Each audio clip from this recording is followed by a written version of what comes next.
Let's preview the Oklahoma Sooners 2025 college football schedule. They opened the season with Illinois State. I think that will be an easy win for Oklahoma. And then they get Michigan at home.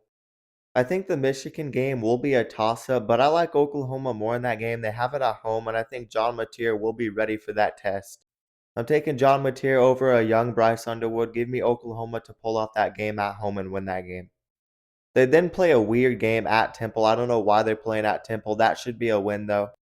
Next up, they get Auburn at home. I think that could be a toss-up game as well, but I'm taking Oklahoma. They have that game at home, and I trust John Mateer at quarterback. Then they play Kent State at home. They have a very easy non-conference schedule outside of Michigan. Oklahoma will easily beat Kent State, but after that game, they're going to lose to Texas. I also think they lose to South Carolina on the road. That's going to be a tough road test, and Lenore Sellers and that South Carolina team should be solid next year. But I think Oklahoma will bounce back and they beat Ole Miss at home. I have some questions with Ole Miss. Oklahoma will have that game at home. I think John Mateer will be good enough to lead them to a win in that game. They then play Tennessee on the road. That's a winnable game. I expect Tennessee to take a step back, but I don't think Oklahoma will be able to beat Tennessee on the road. I'm taking Tennessee in that game. I also think Oklahoma will drop the game on the road to Alabama.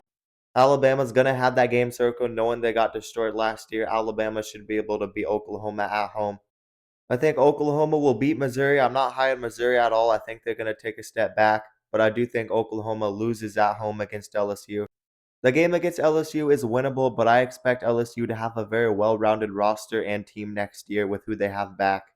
So overall, I have Oklahoma going 7-5 with that schedule. I think they take a step forward with John Mateer at quarterback, but I think there's still going to be some questions.